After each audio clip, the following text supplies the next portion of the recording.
তো সেই জন্য আওয়ামী লীগ এই ইলেকশনে পার্টিসিপেট করতে পারবে না।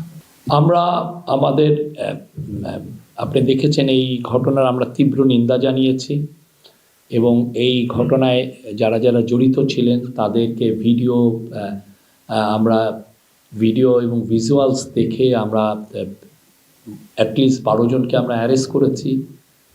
আমরা এই বিষয়ে এবং আজকে ল মিনিস্টার জানিয়েছেন এই কেসটাও ট্রায়ালটা হবে খুব দ্রুত বিচার আইনে। আমরা আমাদের মাইনরিটিদের সুরক্ষার জন্য আমরা সর্বোচ্চ এফার্ট দিচ্ছি। আপনি দেখেছেন দুর্গাপূজার সময়, গত বছরে, এই বছরে এবং অন্যান্য যখন মেজর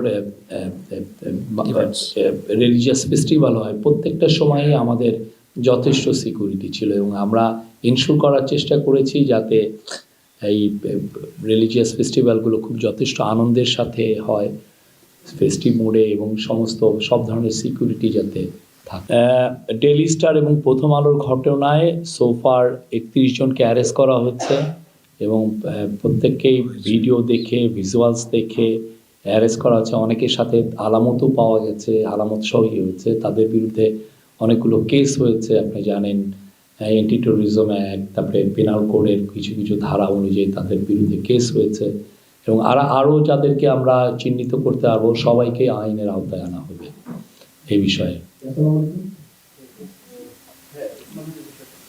আর ওসমান হাদির বিষয়ে আমরা তো বলছি যে আমরা সিরিয়াসলি এটা ইনভেস্টিগেট করছি, আর আমাদের ল অ্যাডভাইজার কিন্তু জানিয়েছেন যে এটা দ্রুত বিচার ট্রাইব্যুনালে এটার বিচারটা হবে।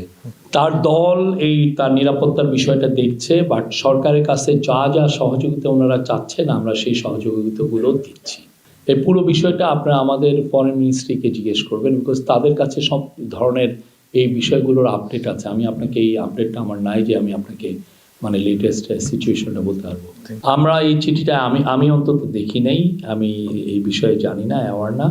বাট আওয়ামী লীগের বিষয়ে আমাদের সরকারের অবস্থান স্পষ্ট যে আওয়ামী লীগের যেহেতু আওয়ামী লীগের অ্যাক্টিভিটিস ব্যান্ড আছে এবং আওয়ামী লীগের ইলেকশন কমিশন আওয়ামী লীগের পার্টি হিসেবে রেজিস্ট্রেশন স্ক্র্যাপ করেছে, বাদ দিয়েছে। তো সেই জন্য আওয়ামী লীগ এই ইলেকশনে পার্টিসিপেট করতে পারবে।